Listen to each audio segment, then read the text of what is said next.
ಹೆದರಿಕೆಯಿಂದಲೇ ಅಭಿ ಅವಳ ರೂಮಿಗೆ ಬರುತ್ತಾನೆ. ಅವಳು ಬಾಲ್ಕನಿಯಲ್ಲಿ ನಿಂತಿರುವುದನ್ನು ಕಂಡು ಅವಳ ಬಳಿ ಹೋಗಿ, ಅಂಜು, ಇಲ್ಲಿ ನಿಂತ್ಕೊಂಡು ಏನು ಮಾಡ್ತಿದ್ದೀಯಾ? ಬಾ, ಓಡಿ ಹೋಗಿ ಮದುವೆ ಆಗೋಣ. ನಿನ್ನ ಈಗಲೇ ಹಪ್ಪಿ ಮುದ್ದಾಡಬೇಕು ಅನಿಸ್ತಿದೆ. ಓಡಿ ಹೋಗಿ ಮದುವೆ ಆಗಬೇಕು ಅನ್ನೋದು ನಿನ್ನ ಡ್ರೀಮ್ ಅಲ್ವಾ? ಬಾರೆ ಹುಡುಗಿ ಹೋಗೋಣ ಅಂದಾಗ ಅವನನ್ನು ನೋಡಿ ಕೋಪ ಮಾಡಿಕೊಂಡು ಹೋಗುವಾಗ ಅವಳ ಕೈ ಹಿಡಿದು ಎಳೆದು ನಿಲ್ಲಿಸಿ, ಯಾಕಮ್ಮ ಕೋಪ ಮಾಡಿಕೊಂಡಿದ್ದೀಯಾ? ಈಗ ಎಲ್ಲ ಸರಿಯಾಯಿತು ಅಲ್ವಾ? ಇನ್ಮೇಲಿಂದ ಖುಷಿಯಾಗಿ ಇರಬಹುದು ಅಂದಾಗ, ಹೋಗೋ, ನನಗೆ ನೀನು ಬೇಕಾಗಿಲ್ಲ. ಆಗಲೇ ನನ್ನ ಬಿಟ್ಟು ಹೋಗೋಕೆ ರೆಡಿ ಇದೆ ಅಲ್ವಾ?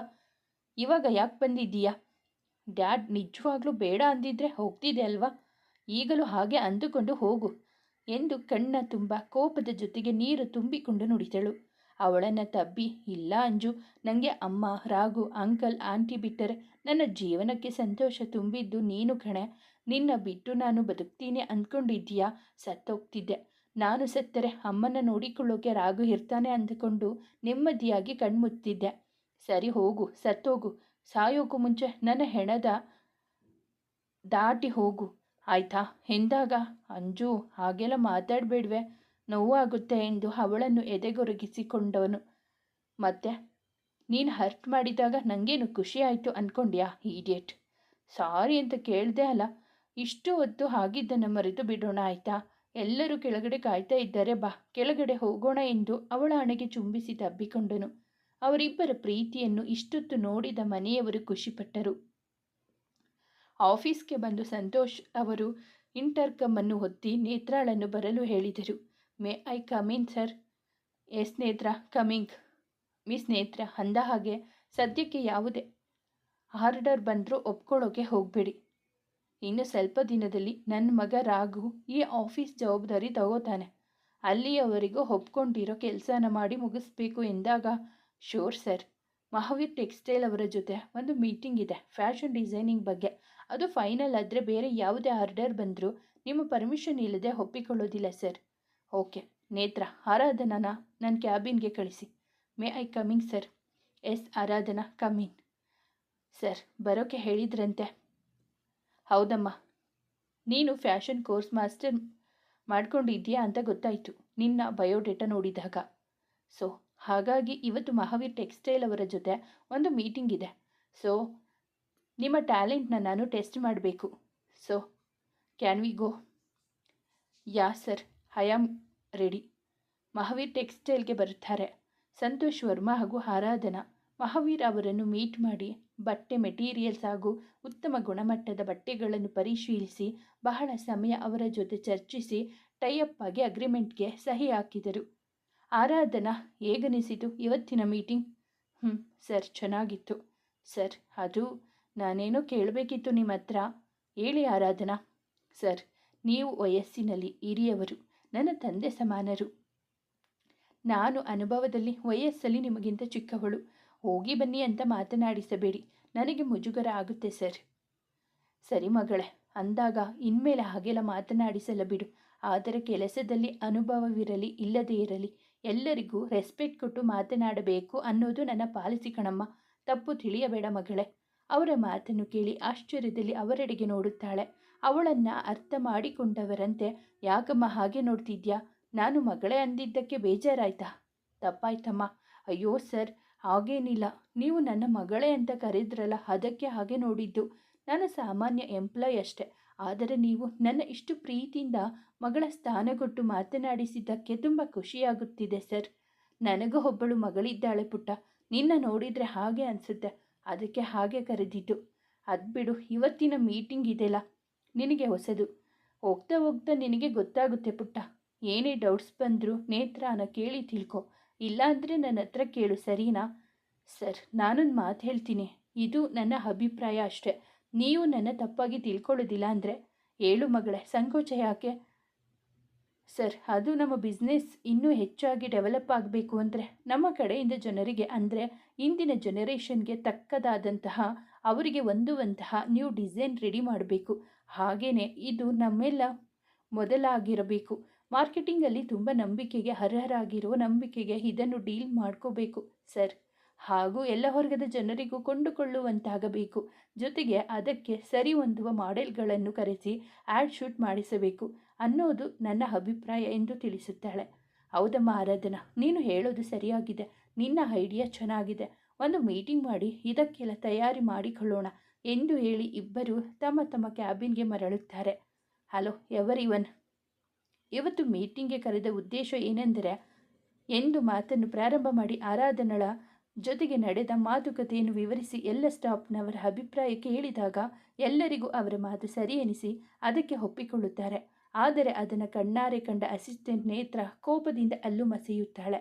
ಆರಾಧನಾ, ಹೇಳಿ ಸರ್, ಈಗ ಎಲ್ಲ ಫೈನಲ್ ಆಗಿದೆ. ಇದರ ಇನ್ಚಾರ್ಜ್ ನೀನೇ ತಗೋಬೇಕಮ್ಮ. ಏನೇ ಸಹಾಯ ಬೇಕಿದ್ರೂ ನನ್ನನ್ನು ಕೇಳು ಎಂದಾಗ, ಸರ್, ಅದು ಇನ್ನೂ ಒಳ್ಳೊಳ್ಳೆ ಡಿಸೈನರ್ ಇರ್ತಾರೆ. ನಾವು ಹೊಸ ಪ್ರತಿಭೆಗಳಿಗೆ ಯಾಕೆ ಚಾನ್ಸ್ ಕೊಡಬಾರ್ದು?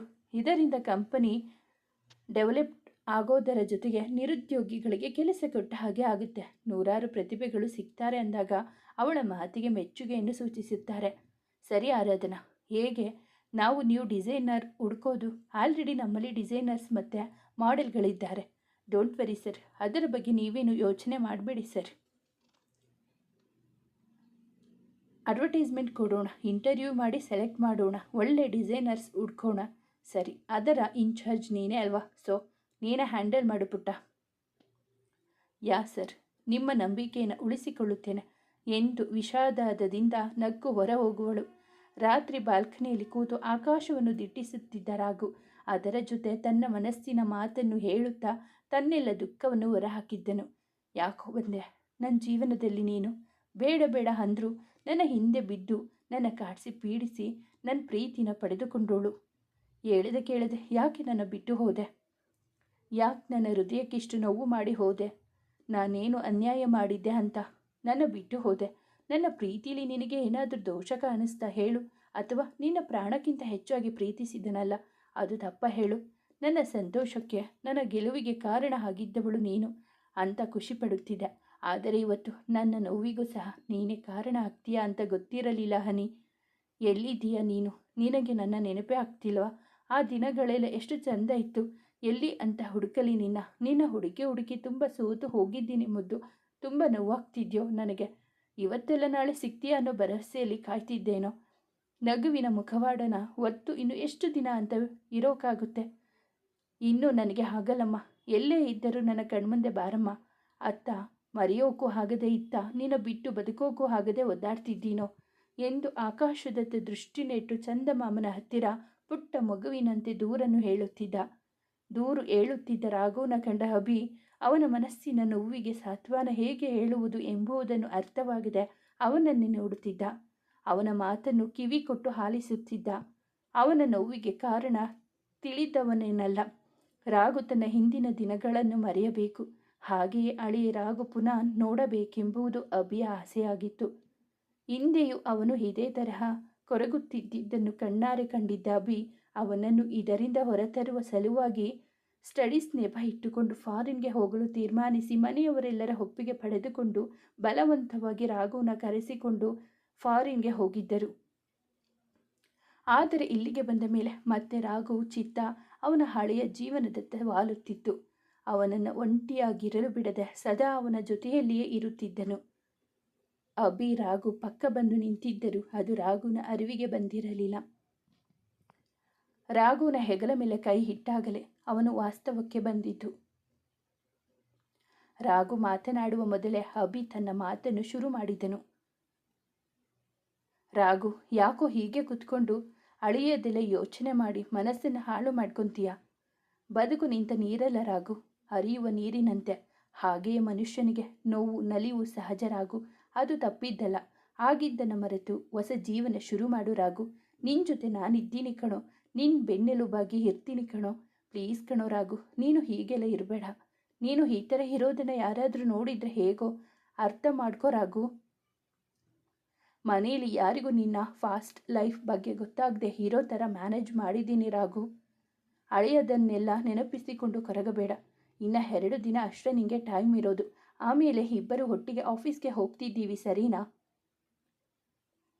ನನ್ನ ಜೊತೆ ನೀನು ಬರ್ತಿದ್ಯಾ ಅಷ್ಟೇ. ಆಗ್ತಿಲ್ಲ ಅಭಿ ನನ್ನ ಕೈಲಿ. ನಿನಗೆ ಗೊತ್ತಿಲ್ವೇನೋ ನನ್ನ ಪ್ರೀತಿಯ ಆಳ ಎಷ್ಟು ಅಂತ. ಎಷ್ಟು ಪ್ರೀತಿ ಮಾಡ್ತಿದ್ದೆ ಅವಳನ್ನು. ಯಾಕಿಂಗೆ ಮಾಡಿದ್ಲು ಅಂತಾನೆ ಗೊತ್ತಾಗ್ತಿಲ್ವೋ. ಯಾವುದನ್ನು ಮರೆಯೋಕ್ಕಾಗ್ತಿಲ್ಲ ಅಭಿ ನನಗೆ. ನೋಡೋ ರಾಘು, ನಿನ್ನ ಪರಿಸ್ಥಿತಿ ನನಗೆ ಅರ್ಥ ಆಗುತ್ತೋ. ಹಾಗಂತ ಎಲ್ಲಿ ಅಂತ ಅವಳನ್ನು ಹುಡುಕ್ತೀಯ. ಫಾರಿನ್ಗೆ ಹೋಗಿದ್ರು ಸಹ ನಿನ್ನ ಕಷ್ಟ ನೋಡೋಕೆ ಆಗದೆ ಫ್ರೆಂಡ್ಸ್ ಎಲ್ಲರಿಗೂ ಅವಳನ್ನು ಹುಡುಕೋಕೆ ಹೇಳಿದ್ದೆ ಅಲ್ವಾ. ಆದರೆ ನೋ ಯೂಸ್ ರಾಘು. ಅವಳು ಬಿಟ್ಟು ಹೋದಳು ಅಂತ ಕುಡಿತಾ ಇದ್ದೆ. ಎಷ್ಟು ಸಲ ಮನೆಗೆ ಬರ್ತಿರ್ಲಿಲ್ಲ. ಯಾವಾಗಲೂ ಗೆಸ್ಟ್ ಹೌಸಲ್ಲೇ ಇರ್ತಿದ್ದೆ. ಅವಾಗೆಲ್ಲ ಮನೆಯಲ್ಲಿ ಏನೋ ಹೇಳಿ ಮ್ಯಾನೇಜ್ ಮಾಡ್ತಿದ್ದೆ. ಹಾಗಂತ ಯಾವಾಗಲೂ ಹಾಗೇನು ಮ್ಯಾನೇಜ್ ಮಾಡೋಕ್ಕಾಗುತ್ತೇನೋ. Try to understand Raghu. ನೀನು ಹೀಗೆ ಇದ್ದರೆ ಎಲ್ಲರಿಗೂ ಅನುಮಾನ ಬರುತ್ತೆ. ಓದೋಳು ಹೋದ್ಲು, ಆದರೆ ನೀನು ಮಾತ್ರ ಅವಳ ನೆನಪಲ್ಲೇ ಕೊರಗ್ತಾ ಇದ್ದೀಯಾ. ಸರಿನಾ? ನನ್ನ ಮಾತಿಗೂ ಬೆಲೆ ಇಲ್ವೇನೋ ರಾಘು. ಅದು ಹಾಗಲ್ವೋ ಅಭಿ? ಏನು ಆಗಲ್ಲ ಅಂದರೆ ಇನ್ಯಾವ ಥರ ಅಂತ ಹೇಳು, ಅರ್ಥ ಮಾಡಿಕೊಳ್ಳುತ್ತೇನೆ ಸರಿನಾ ಎಂದು ಅಸಹನೆಯಿಂದ ನುಡಿದನು. ಸರಿ ಅಭಿ, ನೀನು ಹೇಳಿದಾಗೆ ಆಗಲಿ. ಇನ್ಮೇಲೆ ಯಾವುದಕ್ಕೂ ತಲೆ ಕೆಡಿಸಿಕೊಳ್ಳಲ್ಲ. ಇನ್ಮೇಲಿಂದ ನಾನು ನಿನ್ನ ಜೊತೆ ಆಫೀಸಿಗೆ ಬರ್ತೀನಿ ಸರಿನಾ?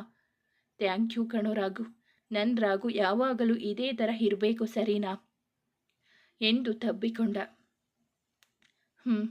ಇನ್ಮೇಲಿಂದ ಅವನು ಸರಿಯಾಗಿಯೇ ಇರ್ತಾನೆ ಬಿಡು. ನೀನೇನು ಯೋಚನೆ ಮಾಡಬೇಡ ಎಂಬ ಧ್ವನಿ ಒಂದು ಕೇಳಿಸುತ್ತದೆ.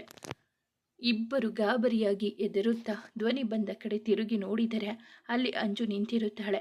ಲೇ ಗೂಬೆ, ಒಬ್ಬರು ರೂಮಿಗೆ ಬರಬೇಕಾದ್ರೆ ಪರ್ಮಿಷನ್ ತಗೊಂಡು ಬರಬೇಕು ಅನ್ನೋದು ಗೊತ್ತಾಗಲ್ವಾ? ಯಾರೋ ಗೂಬೆ? ನೀನೇ ಕಣೋ ಗೂಬೆ. ನಾನೇನು ನಿನ್ನ ರೂಮಿಗೆ ಬಂದಿದ್ದೀನ ಪರ್ಮಿಷನ್ ಕೇಳೋಕೆ? ಇದು ನನ್ನ ಅಣ್ಣನ ರೂಮ್. ನಿನಗಿಂತ ಜಾಸ್ತಿ ರೈಟ್ಸ್ ನನಗಿರೋದು. ಜಾಸ್ತಿ ಮಾತಾಡಿದ್ಯೋ ನಾಲಿಗೇನೇ ಇರಬಾರ್ದು, ಹಾಗೆ ಮಾಡಿಬಿಡ್ತೀನಿ ಎಂದು ಒಂದೇ ಸಮನೆ ಮಾತನಾಡಿದ್ದಳು. ಇವರಿಬ್ಬರ ಜಗಳವನ್ನು ನೋಡುತ್ತಾ ನಿಂತಿದ್ದ ರಾಘು ಜೋರಾಗಿ ನಗುತ್ತಿರುತ್ತಾನೆ. ಜಗಳದಲ್ಲಿ ಮುಳುಗಿದ್ದ ಇವರನ್ನು ರಾಘು ನಗು ವಾಸ್ತವಕ್ಕೆ ಮರಳುವಂತೆ ಮಾಡುತ್ತದೆ. ಯಾಕೋ ಅಂಜು, ಸುಮ್ಮನೆ ಕಾಲು ಕೆರ್ಕೊಂಡು ಅವನ ಜೊತೆ ಜಗಳಕ್ಕೆ ಹೋಗ್ತೀಯಾ? ಸುಮ್ಮನೆ ಇರೋ ಅಣ್ಣ, ನೀನು ಫ್ರೆಂಡ್ ಅಂತ ವಹಿಸ್ಕೊಬೇಡ. ಇದರಿಂದಾನೇ ಇವನು ಹಾಳಾಗಿ ಹೋಗಿದ್ದಾನೆ. ಎಲ್ಲದಕ್ಕೂ ನಿನ್ನ ಸಪೋರ್ಟ್ ಇದೆ ಅಂತ ಹಾರಾಡ್ತಾನೆ ಎಂದು ತುಟಿ ಕೊಂಕಿಸಿ ಹೇಳುತ್ತಾಳೆ. ಅಮ್ಮ ತಾಯಿ, ನಂದೇ ತಪ್ಪು, ಕ್ಷಮಿಸಿ ಬಿಡಮ್ಮ. ಈಗ ವಾದ ಮಾಡೋದು ಬಿಟ್ಟು ಇಲ್ಲಿಗೆ ಯಾಕೆ ಬಂದೆ ಅಂತ ಹೇಳು ಮೊದಲು.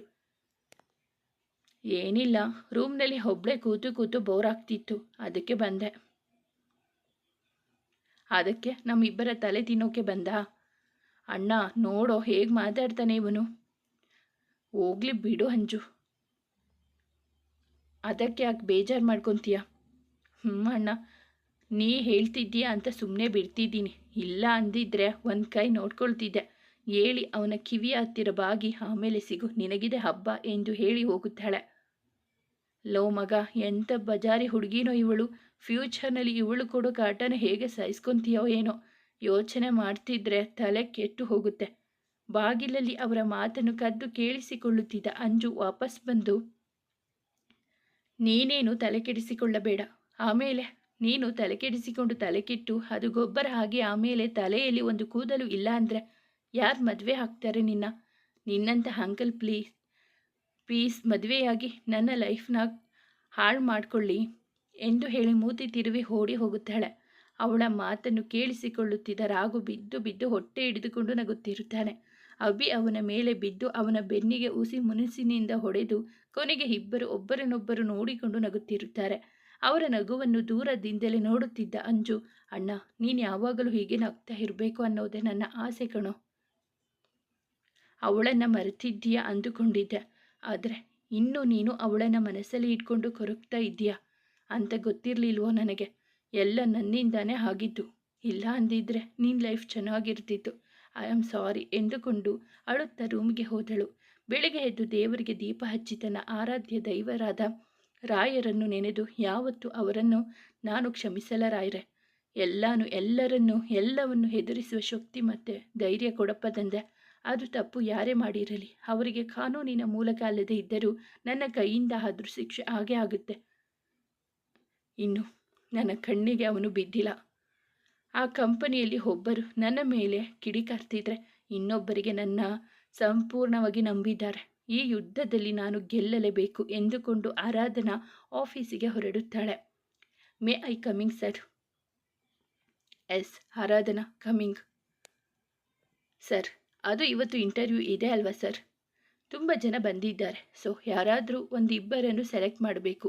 ಅವರ ಹತ್ತಿರ ಪ್ಯಾಟ್ರನ್ ಇರುತ್ತೆ. ಫಸ್ಟ್ ಅದನ್ನು ನೋಡೋಣ. ಆಮೇಲೆ ಅವರ ಕ್ರಿಯೇಟಿವಿಟಿ ಹೇಗಿರುತ್ತೆ ಅಂತ ನೋಡಿ ಫೈನಲ್ ಮಾಡೋಣ ಸರ್. ನೀವೇ ಇಂಟರ್ವ್ಯೂ ಮಾಡಬೇಕು ಸರ್. ಆರಾಧನಾ, ಒಬ್ಬೊಬ್ಬರಾಗಿ ಕಳಿಸಿ ಎಂದು ಹೇಳುತ್ತಾರೆ. ಬಂದಿದ್ದ 15 ಜನರಲ್ಲಿ 14 ಜನರು ರಿಸಲ್ಟ್ ಆಗಿ ಕಡೆಗೆ ಒಬ್ಬ ಕ್ಯಾಂಡಿಡೇಟ್ ಮಾತ್ರ ಉಳಿದುಕೊಂಡಿದ್ದ. ಅವನೇ Aditya. Hello Aditya, take your seat. Thank you sir. ಹೇಳಿ. ಅವನು ಮಾಡಿರುವ ಡಿಸೈನ್ ನೋಡಿ ಅದನ್ನು ಮೆಚ್ಚಿ ಅವನನ್ನು ಅಪಾಯಿಂಟ್ಮೆಂಟ್ ಮಾಡಿಕೊಳ್ಳುತ್ತಾರೆ. ಹಲೋ ಆರಾಧನಾ, ನನ್ನ ಕ್ಯಾಬಿನ್ಗೆ ಬಾ. ಅವಳು ಒಳಗೆ ಬಂದಾಗ, ನೋಡಮ್ಮ ಆರಾಧನಾ, ಇವರು ಆದಿತ್ಯ ಅಂತ. ಇವರನ್ನು ಚೂಸ್ ಮಾಡಿದ್ದೀನಿ. ತುಂಬ ಟ್ಯಾಲೆಂಟ್ ಇರೋ ಪರ್ಸನ್. ಸೊ ಅಪಾಯಿಂಟ್ಮೆಂಟ್ ಲೆಟರ್ ಕೊಟ್ಟು ಕಳುಹಿಸು. ನಾಳೆಯಿಂದ ಜಾಯಿನ್ ಆಗ್ತಾರೆ. Sir, if you don't mind, ನಾನು ನಾಳೆಯಿಂದ ಅಲ್ಲ, ಇವತ್ತಿಂದಾನೇ ಈಗಲಿಂದಾನೇ ಜಾಯಿನ್ ಆಗ್ತೀನಿ ಸರ್. ನಮ್ಮ ತಂದೆ ಒಂದು ಮಾತನ್ನು ಹೇಳ್ತಿದ್ರು, ನಾಳೆ ಅನ್ನೋದು ಹಾಳು ಅಂತ. ನಾಳೆ ಇರ್ತೀವೋ ಇರಲ್ವೋ ಗೊತ್ತಿಲ್ಲ, ಆದರೆ ಒಂದು ದಿನ ಬದುಕಿದ್ದರೂ ಸಹ ನಿಮ್ಮಿಂದ ಜನರಿಗೆ ಯೂಸ್ ಆಗೋ ಅಂತ ಕೆಲಸ ಮಾಡಿ ಅವರಿಗೆ ಹೆಲ್ಪ್ ಮಾಡಿ ಅಂತ. ಹಾಗಾಗಿ ನನಗೆ ಟೈಮ್ ವೇಸ್ಟ್ ಮಾಡೋಕ್ಕೆ ಇಷ್ಟ ಇಲ್ಲ ಸರ್ ಎಂದು ಪಟಪಟನೆ ತನ್ನ ಮಾತನ್ನು ಮುಗಿಸಿ ಅವರಿಬ್ಬರನ್ನು ನೋಡುತ್ತಾನೆ. ಅವನ ಮಾತಿನ ಶೈಲಿಗೆ ಒಳಗಾಗಿ, ಓಕೆ ಆದಿತ್ಯ, ಇವತ್ತಿಂದಾನೇ ಅಲ್ಲಲ್ಲ ಈಗಲಿಂದಾನೇ ಜಾಯಿನ್ ಆಗಿ. ನಿಮಗೆ ಆರಾಧನಾ ಅವರು ಇನ್ಸ್ಟ್ರಕ್ಷನ್ ಕೊಡ್ತಾರೆ. ಆಲ್ ದಿ ಬೆಸ್ಟ್ ಮೈ ಬಾಯ್ ಎಂದು ಹೇಳಿ ಅವನ ಕೈ ಕುಲುಕುತ್ತಾರೆ. ಪ್ರತಿಯಾಗಿ ಅವನು ಸಹ ಕೈ ಕುಲುಕಿ ಥ್ಯಾಂಕ್ ಯು ಸರ್ ಎಂದು ಹೇಳಿ ಆರಾಧನಳ ಹಿಂದೆ ಹೋಗುತ್ತಾನೆ. ನೋಡಿ, ಯಾರು ನನ್ನ ಹತ್ತಿರ ಬರಬೇಡಿ, ನನಗೇನು ಮಾಡಬೇಡಿ, ಹೊರಟು ಹೋಗಿ, ದೂರ ಹೋಗಿ ಎಂದು ಅರಚುತ್ತಾ ಕೂಗಾಡುತ್ತಿರುತ್ತಾಳೆ. ರೂಮ್ನಲ್ಲಿರುವ ವಸ್ತುಗಳನ್ನೆಲ್ಲ ಚೆಲ್ಲಾಪಿಲ್ಲಿ ಮಾಡಿ ಪಿಲ್ಲೋಗಳನ್ನು ಅವರ ಮೇಲೆಲ್ಲ ಎಸೆಯುತ್ತಾ ಡ್ರೆಸ್ಸಿಂಗ್ ಟೇಬಲ್ನ ಮೇಲಿರುವ ಕನ್ನಡಿಯನ್ನು ತನ್ನ ಕೈಯಿಂದಲೇ ಗುದ್ದಿ ಹೊಡೆದು ಹಾಕುತ್ತಾಳೆ. ಅವಳನ್ನು ತಡೆಯಲು ಬಂದವರನ್ನು ದೂರ ತಳ್ಳಿ ಅವರಿಗೆಲ್ಲ ಕೈಗೆ ಸಿಕ್ಕಿದ್ದರಲ್ಲೆಲ್ಲ ಹೊಡೆದು ಅವರನ್ನೆಲ್ಲ ಹೊರದೂಡಿ ಡೋರ್ ಕ್ಲೋಸ್ ಮಾಡಿಬಿಡುತ್ತಾಳೆ. ಅಂದಿನ ಕೆಲಸಗಳನ್ನು ಮುಗಿಸಿ ಮನೆಗೆ ಬಂದ ಆದಿತ್ಯ ಎಲ್ಲರೂ ಅವಳ ರೂಮಿನ ಬಾಗಿಲ ಬಳಿ ನಿಂತಿರುವುದನ್ನು ಕಂಡು ಅವರ ಬಳಿಗೆ ಗಾಬರಿಯಿಂದ ಬರುತ್ತಾನೆ. ಯಾಕೆಲ್ಲ ಹಾಗೆ ನಿಂತಿದ್ದೀರಾ? ಏನಾಯ್ತು ರೂಪಾ? ಅಣ್ಣವ್ರೆ, ಅಕ್ಕ ಯಾಕೋ ಬೆಳಗ್ಗೆಯಿಂದ ಒಂಥರ ಆಡ್ತಿದ್ದಾರೆ. ನೀವು ಬೆಳಗ್ಗೆ ತಿಂಡಿ ಮಾಡಿಸಿ ಹೋದ್ರಲ್ಲ, ಅದೇ ಲಾಸ್ಟ್. ಆಮೇಲೆ ರೂಮ್ನಿಂದ ಹೊರಗಡೆನೇ ಬರಲಿಲ್ಲ. ಮಧ್ಯಾಹ್ನ ಅಮ್ಮವರು ಅಪ್ಪವ್ರ ಜೊತೆಗೆ ಇದ್ದು ಇವರಿಗೆ ಊಟ ಮಾಡಿಸಿ ಸಂಜೆ ಮೇಲೆ ದೇವಸ್ಥಾನಕ್ಕೆ ಹೋದರು. ಇನ್ನೂ ಬಂದಿಲ್ಲ. ಇವರನ್ನು ಊಟಕ್ಕೆ ಕರೆದರೆ ಹಠ ಮಾಡ್ತಿದ್ದಾರೆ. ರೂಮ್ ಎಲ್ಲ ಚೆಲ್ಲಾಪಿಲ್ಲಿ ಮಾಡಿ ನಮ್ಮನ್ನೆಲ್ಲ ಹೊರಗಡೆ ತಳ್ಳಿಬಿಟ್ಟರು ಅಣ್ಣ ಎಂದು ಹೇಳಿದಳು. ಸರಿ, ನಾನು ಬಂದಿದ್ದೀನಲ್ಲ, ಅವಳನ್ನು ನೋಡ್ಕೊತೀನಿ, ನೀವಿನ್ನ ಹೊರಡಿ ಎಂದು ಅವರನ್ನೆಲ್ಲ ಕಳಿಸಿದ. ಅವಳ ರೂಮಿನ ಹತ್ತಿರ ಬಂದು, ಗೊಂಬೆ ಬಾಗಿಲು ತೆಗಿಕಂದ, ನಿಮ್ಮ ಮಾವ ಬಂದಿದ್ದೀನೋ, ಪ್ಲೀಸ್ ಪುಟ್ಟ ಬಾಗಿಲು ತೆಗೆಯೋ ಎಂದಾಗ ಅರ್ಧ ಬಾಗಿಲನ್ನು ಸರಿಸಿ ಕತ್ತನ್ನು ಹೊರಹಾಕಿ ಇಣುಕಿ ನೋಡಿದಳು. ಅವನನ್ನು ಕಂಡ ತಕ್ಷಣ ಅವನ ಕೆನ್ನೆಗೆ ಬಾರಿಸಿ ಅವನನ್ನು ಗಟ್ಟಿಯಾಗಿ ತಬ್ಬಿಕೊಂಡು ಅಳುತ್ತಿದ್ದಳು. ಗೊಂಬೆ, ಯಾಕೆ ರೂಮ್ನೆಲ್ಲ ಈ ಥರ ಮಾಡಿದ್ದೀಯಾ? ಈ ಥರ ಎಲ್ಲ ಹಿಡ್ಕೊತಾರ ಯಾರಾದರೂ ರೂಮನ್ನು? ನೀನು ಜಾಣೆ ಅಲ್ವಾ? ಈ ಥರ ಎಲ್ಲ ಮಾಡಬಾರ್ದಮ್ಮ, ನನ್ನ ಮಾತು ಕೇಳ್ತೀಯ ಅಲ್ವಾ ಅಂದಾಗ ಅವನನ್ನು ತಬ್ಬಿಕೊಂಡೆ ತಲೆ ಎತ್ತಿ ಅವನನ್ನು ನೋಡಿ ಅನ್ನುತ್ತಾಳೆ. ಮತ್ತೆ ನಾನು ಮನೆಯಲ್ಲಿ ಇಲ್ಲದೇ ಇರುವಾಗ ಈ ಥರ ಎಲ್ಲರ ಮೇಲೂ ಕೂಗಾಡಬಾರ್ದು ಕಂದ, ಇದು ತಪ್ಪಲ್ವಾ ಎಂದಾಗ ಮತ್ತೆ ಯಾಕೆ ನೀನು ನನ್ನ ಬಿಟ್ಟು ಹೋದೆ? ನನಗೆ ಭಯ ಆಗಲ್ವಾ? ಇವರೆಲ್ಲ ಸರಿ ಇಲ್ಲ. ನೀನು ನನ್ನ ಬಿಟ್ಟು ಎಲ್ಲಿಗೆ ಹೋಗಬೇಡ. ಹೋಗೋದಾದರೆ ನನ್ನ ಕರ್ಕೊಂಡು ಹೋಗು, ನಾನು ಜೊತೆಗೆ ಬರ್ತೀನಿ. ಮೂಗನ್ನು ಸರ್ ಎಂದು ಎಳೆಯುತ್ತಾ ಹೇಳಿದಳು. ಪುಟ್ಟ, ನಾನು ಹೋಗೋ ಕಡೆ ಎಲ್ಲ ನಿನ್ನ ಕರೆದುಕೊಂಡು ಹೋಗೋಕ್ಕಾಗಲ್ವೋ? ಅರ್ಥ ಮಾಡ್ಕೊ ಪುಟ್ಟ. ಸರಿ ಹೋಗು, ಮಾತಾಡಬೇಡ ನನ್ನ ಜೊತೆ ಎಂದು ಬೇಸರದಿ ಹೇಳುತ್ತಾಳೆ. ಪುಟ್ಟ, ನಿನ್ನ ಮಾವನ ಮಾತನ್ನು ಕೇಳಲ್ವಾ ನೀನು ಅಂದಾಗ, ಸರಿ ಕೇಳ್ತೀನಿ, ಆದರೆ ದಿನ ನನಗೆ ಚಾಕಿ ತರಬೇಕು, ಐಸ್ ಕ್ರೀಮ್ ತರಬೇಕು, ಸರಿನಾ ಅಂದಾಗ, ಸರಿ ಕಂದ ತಂದು ಕೊಡ್ತೀನಿ, ಈಗ ಊಟ ಮಾಡೋಣ ಬಾ ಎಂದಾಗ, ಸರಿ ಎಂದು ಹೇಳಿ ಕತ್ತನ್ನು ಅಲ್ಲಾಡಿಸುತ್ತಾಳೆ. ನೀನು ಇಲ್ಲೇ ಇರು ಪುಟ್ಟ, ನಾನು ಫ್ರೆಶ್ ಅಪ್ ಆಗಿ ಬರ್ತೀನಿ ಎಂದು ಬಾತ್ರೂಮ್ಗೆ ಓಡಿ ಹೋಗಿ ಫ್ರೆಶ್ ಅಪ್ ಆಗಿ ಬರುತ್ತಾನೆ. ಅವರು ರೂಮಿನಿಂದ ಕೆಳಗೆ ಬರುವಷ್ಟರಲ್ಲಿ ಆದಿತ್ಯನ ತಂದೆ ತಾಯಿಯಾದ ಸರೋಜ ಹಾಗೂ ಪ್ರಸನ್ನರವರು ದೇವಸ್ಥಾನದಿಂದ ಬಂದಿರುತ್ತಾರೆ. ಮನೆ ಕೆಲಸದವರೆಲ್ಲ ಅಲ್ಲಿಯವರೆಗೂ ನಡೆದ ಸುದ್ದಿಯನ್ನು ಅವರಿಬ್ಬರಿಗೂ ತಿಳಿಸುತ್ತಾರೆ. ಡ್ಯಾಡ್, ಮಾಮ್, ನೀವು ಹೊರಗಡೆ ಹೋಗುವಾಗ ನನಗೆ ಕಾಲ್ ಮಾಡಿ ಹೇಳಬೇಕಲ್ವಾ? ನಾನು ಬೇಗ ಬರ್ತಿದ್ದೆ. ನೋಡಿ, ರೂಮ್ನೆಲ್ಲ ಹೇಗೆ ಹಾಳು ಮಾಡಿದ್ದಾಳೆ ಗೊತ್ತಾ? ಅಯ್ಯೋ, ಊಟ ಆದಮೇಲೆ ಟ್ಯಾಬ್ಲೆಟ್ ಕೊಟ್ಟು ಮಲಗಿಸಿ ಬಿಟ್ಟು ಹೋಗಿದ್ದೆ ಕಣೋ. ಆದರೆ ದೇವಸ್ಥಾನದಲ್ಲಿ ವಿಶೇಷ ಪೂಜೆ ಇತ್ತು ಅಂತ ನಾನು ನಿಮ್ಮಪ್ಪ ಬರುವಷ್ಟರಲ್ಲಿ ಟೈಮ್ ಆಗೋಯ್ತು. ಇವಳು ಇಷ್ಟೆಲ್ಲ ರಾಧ ಅಂತ ಮಾಡ್ತಾಳೆ ಅಂತ ಯಾರಿಗೆ ಗೊತ್ತಿತ್ತು? ಅಮ್ಮ, ಹೋಗ್ಲಿ ಬಿಡಿ, ನೀವಿಬ್ಬರು ಊಟ ಮಾಡಿ ಮಲ್ಕೊಳ್ಳಿ. ನಾನು ಅವಳಿಗೆ ಊಟ ಮಾಡಿಸಿ ಮಲಗ್ತೀನಿ. ನೋಡಿ, ಸಪ್ಪಗಾಗಿದ್ದಾಳೆ. ನಾನು ಬೆಳಗ್ಗೆ ಅವಳನ್ನು ಬಿಟ್ಟು ಹೋದೆ ಅಂತ ಎಂದು ಹೇಳಿ ಅವರಿಬ್ಬರನ್ನು ರೂಮಿಗೆ ಕಳುಹಿಸಿದನು. ಅನ್ನವನ್ನು ಕಲಸಿ ಅವನ ಗೊಂಬೆಗೆ ತುತ್ತಿಟ್ಟು ನಂತರ ಅವಳನ್ನು ಟೆರೆಸ್ ಮೇಲೆ ಕರೆದುಕೊಂಡು ಹೋಗಿ ಜೋಕಾಲಿ ಮೇಲೆ ಕೂತು ಅವಳನ್ನು ತೊಡೆಯ ಮೇಲೆ ಮಲಗಿಸಿಕೊಂಡು ತಲೆ ತಟ್ಟುತ್ತಿದ್ದನು. ಅವಳು ಮಲಗಿದ್ದ ನಂತರ ಅವಳನ್ನು ರೂಮಿನಲ್ಲಿ ಮಲಗಿಸಿ ಅವಳ ಹಣೆಗೆ ಚುಂಬಿಸಿ ಪುನಃ ಜೋಕಾಲಿಯಲ್ಲಿ ಮೇಲೆ ಕೂತು, ಹೇಗಿದ್ದಳೋ, ಹೇಗಾಗ್ಬಿಟ್ಟೆ ಕಂದ, ನನ್ನ ಜೊತೆ ಯಾವಾಗಲೂ ಜಗಳ ಮಾಡುತ್ತಾ ನನ್ನಿಂದ ಅಂತರ ಕಾಯ್ದುಕೊಂಡು ಇದ್ದೋಳು ಇವತ್ತು ನಾನೇ ಬೇಕು ಅಂತ ಹಠ ಮಾಡ್ತಿದ್ಯಾ? ನೀನು ನನ್ನ ಮೊದಲಿನ ಗೊಂಬೆ ಥರ ಆಗಬೇಕು. ಎಷ್ಟೇ ಕಷ್ಟ ಆದರೂ ಸರಿ, ನನ್ನ ಗೊಂಬೆನ ನಾನು ಕಾಪಾಡ್ಕೊಳ್ತೀನಿ. ನನ್ನ ಮುದ್ದು ಗೊಂಬೆ ನೀನು. ನಿನ್ನ ಮದುವೆಯಾಗಿ ಯಾವಾಗಲೂ ಮುದ್ದು ಮಾಡ್ತಾ ನಿನ್ನ ಗೋಳು ಇಕ್ಕೊಳ್ತಾ ಇರಬೇಕು. ನಿನ್ನ ಜೊತೆ ಇಡೀ ಜೀವನ ಪೂರ್ತಿ ಖುಷಿ ಖುಷಿಯಾಗಿ ಇರಬೇಕು ಗೊಂಬೆ. ಹಾಗೆ ಮಾಡೇ ಮಾಡ್ತೀನಿ. ಈ ನಿನ್ನ ಮಾವ ಎಂದುಕೊಳ್ಳುತ್ತಾ ಜೋಕಾಲಿಯ ಮೇಲೆಯೇ ಮಲಗಿಬಿಡುತ್ತಾನೆ. ಆಫೀಸಿಗೆ ಬಂದ ಕೆಲವೇ ದಿನಗಳಲ್ಲಿ ಆರಾಧನಾ ಎಲ್ಲರ ಮನವನ್ನು ಗೆದ್ದಿರುತ್ತಾಳೆ, ಜೊತೆಗೆ ಆದಿತ್ಯ ಸಹ. ಹಲೋ ನೇತ್ರ, ಒಂದು ಇಂಪಾರ್ಟೆಂಟ್ ವಿಷಯ ಇದೆ. ಎಲ್ಲರಿಗೂ ಮೀಟಿಂಗ್ ಹಾಲ್ಗೆ ಬರೋಕೆ ಹೇಳು. Okay sir. Hello everyone, good afternoon hall. ಇವತ್ತು ಮೀಟಿಂಗ್ಗೆ ಬರೋಕೆ ಹೇಳಿದ ಕಾರಣ ಏನಂದರೆ, ನಾಳೆ ಒಂದು ಚಿಕ್ಕ ಪಾರ್ಟಿ ಇಟ್ಕೊಂಡಿದ್ದೀನಿ. ನಿಮಗೆಲ್ಲ ಒಂದು ಸರ್ಪ್ರೈಸ್ ಇದೆ. ಹಾಗೆ ಒಬ್ಬರು ಇಂಪಾರ್ಟೆಂಟ್ ವ್ಯಕ್ತಿಯನ್ನು ನಿಮಗೆ ಪರಿಚಯ ಮಾಡಿಸ್ತೀನಿ. ಸೊ ನಾಳೆಯ ದಿನ ನಿಮ್ಮದೇ. ನಾಳೆ ಆಫೀಸ್ ಟೆನ್ಷನ್ ಬಿಟ್ಟು ರಿಲ್ಯಾಕ್ಸ್ ಮಾಡಿ, ಎಂಜಾಯ್ ಮಾಡಿ guys. Have a nice day, bye ಹೇಳಿ ಹೊರಡುತ್ತಾರೆ. ಹೋಗುವಾಗ ನೇತ್ರ ಆರಾಧನಾ ಹಾಗೂ ಆದಿತ್ಯಗೆ ಕ್ಯಾಬಿನ್ಗೆ ಬರಲು ಹೇಳುತ್ತಾರೆ. ಮೂವರು ಒಟ್ಟಿಗೆ ಅವರ ಹಿಂದೆಯೇ ಬಂದರು. ನೋಡಿ ಗಾಯ್ಸ್, ನಾಳೆ ಒಬ್ಬರು ಸ್ಪೆಷಲ್ ಪರ್ಸನ್ ಬರ್ತಿದ್ದಾರೆ. ಸೊ ನಾಳೆ ಅವರನ್ನು ನೀವೇ ವೆಲ್ಕಮ್ ಮಾಡಬೇಕು. ಮಿಸ್ ಆರಾಧನಾ. ಸರ್ ನಾನಾ? ಹೌದಮ್ಮ ಸರ್. ಅದು ನೋಡಿ ಆರಾಧನಾ, ನನಗೆ ಗೊತ್ತು ನಿಮ್ಮ ಮನಸ್ಸಲ್ಲಿ ಏನಿದೆ ಅಂತ. ನಾನು ಹೊಸಬಳು, ಹೇಗೆ ವೆಲ್ಕಮ್ ಮಾಡೋದು, ಯಾರಾದರೂ ಏನಾದರೂ ಅಂದ್ಕೊಂಡ್ಬಿಟ್ರೆ ಅಂತ ತಾನೇ ನಿಮ್ಮ ಯೋಚನೆ? ಹೌದು ಸರ್. ಎಲ್ಲಿ ನನಗಿಂತ ವರ್ಕ್ಸ್ ಎಕ್ಸ್ಪೀರಿಯನ್ಸ್ ಜಾಸ್ತಿ ಇರೋದು ಅಂದರೆ ಅದು ನೇತ್ರ ಮ್ಯಾಮ್ಗೆ. ನಮ್ಮ ಟೀಮ್ ಹೆಡ್ ಅವರಿರಬೇಕಾದ್ರೆ ನಾನು ಹೇಗೆ ಸರ್ ಇಷ್ಟು ದೊಡ್ಡ ಜವಾಬ್ದಾರಿ ತಗೊಳ್ಳೋಕ್ಕಾಗುತ್ತೆ? ಅವಳ ಮಾತಿಗೆ ನೇತ್ರ ಒಳಗೊಳಗೆ ಹಿಗ್ಗಿ ಇರಿಯುತ್ತಿದ್ದಳು. ನೋಡಮ್ಮ ಆರಾಧನಾ, ಇಲ್ಲಿ ಬಾಸ್ ನೀನೋ ಇಲ್ಲ ನಾನು? ಸಾರಿ ಸರ್, ಹೇಳಿದಷ್ಟು ಮಾಡಿ ಅಷ್ಟೆ. ನೇತ್ರ ಆದಿತ್ಯ ಎಂದರು. ಸರ್ ಎಂದರಿಬ್ಬರು. ನೀವಿಬ್ಬರು ಆರಾಧನಾಗೆ ಹೆಲ್ಪ್ ಮಾಡಿ. ಅರೇಂಜ್ಮೆಂಟ್ ಎಲ್ಲ ಚೆನ್ನಾಗಿರಬೇಕು. ನೀನೇ ಬೇಕಿದ್ದರೂ ನನ್ನನ್ನು ಕಾಂಟ್ಯಾಕ್ಟ್ ಮಾಡಿ. You may go now. Thank you sir ಎಂದು ಮೂವರು ಅಲ್ಲಿಂದ ಹೊರಟರು. ನೇತ್ರಾಳಿಗೆ ಅವಮಾನ ಆದಂತಾಯಿತು. ರಾತ್ರಿ ಊಟದ ಸಮಯದಲ್ಲಿ ಎಲ್ಲರೂ ಊಟಕ್ಕೆ ಕುಳಿತಿರುವಾಗ ಡೋರ್ ಬೆಲ್ ಒತ್ತಿದ ಶಬ್ದವಾಗುತ್ತದೆ. ಜಾನಕಿ ಅವರು ಹೋಗಿ ಬಾಗಿಲನ್ನು ತೆಗೆದು ನೋಡಿದಾಗ ಶಾಕ್ ಆಗಿ ನಿಲ್ಲುತ್ತಾರೆ. ಅತ್ತಿಗೆ ಅತ್ತಿಗೆ ಯಾಕಾಗಿ ನಿಂತಿದ್ದೀರಾ? ಜಾನಕಿ, ಯಾರು ಬಂದಿರೋದು? ಅಣ್ಣ, ನಾನು ಕಣೋ ಸುಲೋಚನಾ ಎಂದು ಹೇಳುತ್ತಾ ಒಳಗಡೆ ಬರುವಳು. ಜೊತೆಗೆ ಅವಳ ಗಂಡ ಶ್ಯಾಮ್ ಸುಂದರ್ ಹಾಗೂ ಅವರ ಮಗಳು ನೇತ್ರ ಇಬ್ಬರು ಒಟ್ಟಿಗೆ ಬರುವರು. ಸಂತೋಷ್ ಅವರ ಆಫೀಸ್ನಲ್ಲಿ ಅಸಿಸ್ಟೆಂಟ್ ಆಗಿರುವವಳೇ ಈ ನೇತ್ರ. ಅವರೆಲ್ಲರೂ ಬಂದದ್ದು ಸಂತೋಷ್ ಅವರಿಗೆ ಇಷ್ಟವಿದ್ದಿದ್ದು ಬಿಟ್ಟರೆ ಇನ್ಯಾರಿಗೂ ಇಷ್ಟವಿರಲಿಲ್ಲ. ಅರೆ ಸುಲೋಚನಾ, ಯಾವಾಗ ಬಂದಿಯಮ್ಮ? ಹೇಗಿದ್ದೀಯಾ? ಅಣ್ಣ, ನಾನು ಚೆನ್ನಾಗಿದ್ದೀನಿ. ನೀನೇ ಹೇಗಿದ್ದೀಯಾ? ಸುಲೋಚನಾ, ಚೆನ್ನಾಗಿದ್ದೀನಿ. ಬಾವಾ, ಹೇಗಿದ್ದೀರಾ? ಸಂತೋಷ್, ನಾನು ಚೆನ್ನಾಗಿದ್ದೀನಿ. ಅಣ್ಣ ಬಂದರು ನೋಡು, ಡ್ರಾಮಾ ಕಂಪನಿಯವರು. ಏನು ಪ್ಲ್ಯಾನ್ ಇಟ್ಕೊಂಡು ಬಂದಿದ್ದಾರೋ ಏನೋ. ಇನ್ನೂ ಈ ಕಣ್ಣಲ್ಲಿ ಏನೇನು ನೋಡಬೇಕೋ ಎಂದು ಪಿಸು ಮಾತಿನಲ್ಲಿ ರಾಘು ಹಾಗೂ ಅಭಿಯ ಮಧ್ಯೆ ಕುಳಿತು ಹೇಳುತ್ತಿದ್ದಳು. ಅಂಜು, ಸುಮ್ಮನೆ ಇರು, ಹಾಗೆಲ್ಲ ಮಾತನಾಡಬಾರದು, ಅವರೆಲ್ಲ ದೊಡ್ಡವರು ಎಂದು ಹೇಳಿ ಅವಳ ಬಾಯಿ ಮುಚ್ಚಿಸಿದ. ಅರೆ, ನನ್ನ ಮುದ್ದು ಸೊಸೆ ಯಾಕೆ ಸೈಲೆಂಟ್ ಆಗಿಬಿಟ್ಟಿದ್ದಾಳೆ? ಮತ್ತೆ ಇನ್ನೇನು ಮಾವ, ಆಫೀಸ್ನಲ್ಲಿ ನಿಮ್ಮ ಬಾಸ್ ಥರ ಟ್ರೀಟ್ ಮಾಡೋಕೆ ನನಗೆ ಇಷ್ಟ ಇಲ್ಲ. ಅದು ಅಲ್ಲದೆ ಹೋಗಿ ಹೋಗಿ ಆರಾಧನಾಗೆ ಎಲ್ಲ ಕೆಲಸನ ವಹಿಸ್ತೀರಾ. ಇದೆಲ್ಲ ನನಗೆ ಇಷ್ಟ ಇಲ್ಲ ಮಾವ. ನೀನು ಮನೇಲಿ ಮಾತ್ರ ಮನೆ ಮಗಳಮ್ಮ. ನೀನು ಮನೇಲಿ ಮಾತ್ರ ಮನೆ ಮಗಳಮ್ಮ.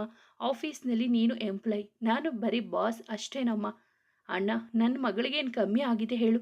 ಇವತ್ತೆಲ್ಲ ನಾಳೆ ಈ ಮನೆ ಸೊಸೆಯಾಗಿ ಬರೋಳು ಇವಳೇ ತಾನೆ. ಅದಕ್ಕೆ ಮುಂದೆ ಪ್ರಾಕ್ಟೀಸ್ ಆಗಲಿ ಅಂತ, ಆಫೀಸ್ ಕೆಲಸ ಗೊತ್ತಾಗಲಿ ಅಂತ ನಿನ್ನ ಹತ್ರ ಕೆಲಸಕ್ಕೆ ಕಳಿಸಿರೋದು. ನೀ ನೋಡಿದ್ರೆ ಅವಳನ್ನು ಅಸಿಸ್ಟೆಂಟ್ ಆಗಿ ಸೇರಿಸಿಕೊಂಡಿದೀಯ. ನನ್ನ ಮಗಳು ನಿಂಗೆ ಅಷ್ಟು ಕೇವಲವಾ ಎಂದು ಅಳುತ್ತಾ ನಾಟಕ ಶುರು ಮಾಡಿಕೊಂಡಳು. ಏನ್ ಬಾವ, ಇಲ್ಲಿ ನನಗೂ ನನ್ನ ಮಗಳಿಗೂ ಬೆಲೆನೇ ಇಲ್ವಾ? ಮೊದಲು ನಾನು ನೀವು ಬಿಸ್ನೆಸ್ ಮಾಡೋಣ ಅಂದರೆ ಅದಕ್ಕೂ ಬೇಡ ಅಂತ ಕಲ್ಲಾಕಿದ್ರಿ. ಈಗ ನಾವು ಇಬ್ಬರು ಪಾರ್ಟ್ನರ್ಸ್ ತಾನೆ, ಇದರಲ್ಲೂ ನನಗೂ ಹಕ್ಕಿದೆ. ನನ್ನ ಮಗಳಿಗೆ ಅನಿ ಮರ್ಯಾದೆ ಇಲ್ಲ ಅಂದ ಮೇಲೆ ನನಗೂ ಅಲ್ಲಿ ಕೆಲಸ ಮಾಡೋಕೆ ಇಷ್ಟ ಇಲ್ಲ ಎಂದು ಹೇಳುತ್ತಾರೆ. ನೋಡು ಸುಂದರ್, ಆಫೀಸ್ನಲ್ಲಿ ನನಗೆ ಎಲ್ಲರೂ ಒಂದೇ. ನಾನು ಅಲ್ಲಿ ಯಾರಿಗೂ ಭೇದ ಭಾವ ಮಾಡಲ್ಲ. ಇಷ್ಟು ಹೇಳಿದ ಮೇಲೂ ನಿಮಗೆ ಅರ್ಥ ಆಗಿಲ್ಲ ಅಂದರೆ ಇನ್ನು ನಿಮ್ಮಿಷ್ಟ ಎಂದು ಹೇಳಿ ಸುಮ್ಮನಾಗಿ ಬಿಡುತ್ತಾರೆ. ಸುಲೋಚನ ತನ್ನ ಗಂಡ ಹಾಗೂ ಮಗಳಿಗೆ ಏನು ಮಾತನಾಡಬೇಡಿ ಎಂದು ಕಣ್ಣಲ್ಲೇ ಹೇಳಿ ಸುಮ್ಮನಾಗಿಸುತ್ತಾರೆ. ಏನಪ್ಪ ರಾಘು, ಅಂಜು ನಮ್ಮನ್ನು ಮರೆತೇ ಬಿಟ್ಟಿದ್ದೀರಾ ಅನಿಸುತ್ತೆ. ಅಯ್ಯೋ ಅತ್ತೆ, ನಿಮ್ಮನ್ನು ನಾವು ಮರೆಯೋಕ್ಕಾಗುತ್ತಾ? ಹಾಗೇನೂ ಇಲ್ಲ ಎಂದು ರಾಘು ಅಂಜು ಮಾತಾಡಿ ಆಶೀರ್ವಾದ ತೆಗೆದುಕೊಳ್ಳುತ್ತಾರೆ. ಹಾಯ್ ರಾಘು, ನಾನು ನಿನ್ನ ಎಷ್ಟು ಮಿಸ್ ಮಾಡಿಕೊಂಡೆ ಗೊತ್ತಾ? I miss you so much ಎಂದು ಬಂದು ಅವನನ್ನು ಹಗ್ ಮಾಡಿಕೊಳ್ಳುತ್ತಾಳೆ. I do miss you Netra ಎಂದು ಹೇಳುತ್ತಾನೆ. ಅವಳಿಂದ ಬಿಡಿಸಿಕೊಳ್ಳಲು ಸಾಕಷ್ಟು ಪ್ರಯತ್ನ ಮಾಡಿದ. ಎಲ್ಲರ ಮುಂದೆ ಅವನಿಗೆ ಮೈಕೈ ತಾಗಿಸಿ ಅವನಿಗೆ ಇರಿಟೇಟ್ ಮಾಡುತ್ತಿದ್ದಳು. ಇದರಿಂದ ರಾಘುಗೆ ಇರಿಸುಮುರಿಸಾದಂತಾಗಿ ಅಂಜು ಹಾಗೂ ಅಭಿಯ ಕಡೆ ನೋಡುತ್ತಾನೆ. ಇದನ್ನು ಅರ್ಥ ಮಾಡಿಕೊಂಡ ಅಂಜು ನೇತ್ರಳ ಹತ್ತಿರ ಹೋಗಿ ಅವಳನ್ನು ಹಗ್ ಮಾಡಿ ಮಾತನಾಡಿಸುತ್ತಾಳೆ. ಏನಪ್ಪ ಅಭಿ, ಹೇಗಿದ್ದೀಯಾ? ಸುಲೋಚನಾ ಆಂಟಿ, ಚೆನ್ನಾಗಿದ್ದೀನಿ. ನೀವೆಲ್ಲ ಹೇಗಿದ್ದೀರಾ? ನಮಗೇನಾಗಿದೆ, ನಾವು ಚೆನ್ನಾಗಿದ್ದೀವಿ. ನೀನು ಚೆನ್ನಾಗೇ ಇರ್ತೀಯ ಬಿಡು. ಬಿಟ್ಟಿ ಕೂಳು ತಿಂತ ಆರಾಮಾಗೇ ಇದ್ದೀಯ. ಮುಂದೆ ಮನೆ ಹಳಿಯಾನೋ ಆಗ್ತೀಯ. ರಾಜಯೋಗ ಅಂದರೆ ನಿಂದೆ ಅನಿಸುತ್ತೆ ಕಣಪ್ಪ ಅಭಿ ಎಂದು ಅಂಗಿಸಿ ಮಾತನಾಡಿದರು. ಇದನ್ನು ದೂರದಿಂದಲೇ ಕೇಳಿಸಿಕೊಂಡು ನಿಂತಿದ್ದ ಅಲ್ಲೊಂದು ಜೀವವೊಂದು ನೊಂದುಕೊಂಡು ಇನ್ನೇನು ಅವರು ಅಲ್ಲಿಂದ ಹೊರಡಬೇಕೆನ್ನುವಷ್ಟರಲ್ಲಿ ರಾಘು ಮಾತು ಅವರನ್ನು ನಿಲ್ಲುವಂತೆ ಮಾಡಿತು. ಅತ್ತೆ, ನಿಮ್ಮ ಮಾತಿನ ಮೇಲೆ ಹಿಡಿತಾ ಇರಲಿ. ಅವನು ಈ ಮನೆ ಹಳಿಯ ಆಗೋಕ್ಕೂ ಮುಂಚೆ ಈ ಮನೆ ಮಗ. ಮೊದಲು ಮಗ, ಆಮೇಲೆ ಹಳಿಯ. ಇಷ್ಟಕ್ಕೂ ಅವನೇನು ನಿಮ್ಮ ಮಗಳನ್ನು ಮದುವೆ ಆಗ್ತಿಲ್ವಲ್ಲ? ಅವನು ಮದುವೆ ಆಗ್ತಿರೋದು ನನ್ನ ಅಂಜುನ. ಅವಳಿಗೆ ಅವನು ಇಷ್ಟ ಆಗಿದ್ದಾನೆ. ಚಿಕ್ಕು ಒಪ್ಪಿದ್ದಾರೆ. ನಿಮಗೇನಾದರೂ ಕಷ್ಟನಾ? ಹಣಕ್ಕಿಂತ ಗುಣ, ಒಳ್ಳೆ ಮನಸ್ಸು, ಮನುಷ್ಯತ್ವ ಮುಖ್ಯ. ನನ್ನ ಅಂಜುಗೆ ಬೇಕಾಗಿರೋದು ಹಣ ಆಸ್ತಿ ತುಂಬಿಕೊಂಡಿರುವ ಶ್ರೀಮಂತ ಹುಡುಗ ಅಲ್ಲ. ತನ್ನನ್ನು ಪ್ರಾಣಕ್ಕಿಂತ ಹೆಚ್ಚಾಗಿ ಪ್ರೀತಿ ಮಾಡೋ ಹುಡುಗ ಬೇಕಾಗಿರೋದು. ಮನಸ್ಸು ಮಾಡಿದರೆ ಲಕ್ಷ ಏನು, ಕೋಟಿನ ಸಂಪಾದಿಸುವಷ್ಟು ತಾಕತ್ತು, ಬುದ್ಧಿಶಕ್ತಿ ಅವನಿಗೆ ಇದೆ. ನಮ್ಮ ಅಭಿ ಕೋಟಿಗೊಬ್ಬ. ಅವನ ಕೈ ಹಿಡಿಯೋಕೆ ನಮ್ಮ ಅಂಜು ಪುಣ್ಯ ಮಾಡಿರಬೇಕು ಎಂದು ಹೇಳುತ್ತಾನೆ. ಮುಂದುವರಿಯುವುದು. ಸ್ನೇಹಿತರೆ, ಈ ಕಥೆ ನಿಮಗೆ ಇಷ್ಟವಾಗಿದ್ದರೆ ದಯವಿಟ್ಟು ಒಂದು ಲೈಕ್ ಮಾಡಿ, ನಮ್ಮ ಚಾನಲನ್ನು ಸಬ್ಸ್ಕ್ರೈಬ್ ಆಗಿ, ಪಕ್ಕದಲ್ಲಿರುವ ಬೆಲ್ ಬಟನ್ ಕ್ಲಿಕ್ ಮಾಡಿ, ನಿಮ್ಮ ಫ್ರೆಂಡ್ಸ್ ಆ್ಯಂಡ್ ಫ್ಯಾಮಿಲಿಗೆ ಕಥೆಯನ್ನು ಶೇರ್ ಮಾಡಿ. ಕಥೆಯನ್ನು ಕೇಳಿದ್ದಕ್ಕಾಗಿ ಧನ್ಯವಾದಗಳು.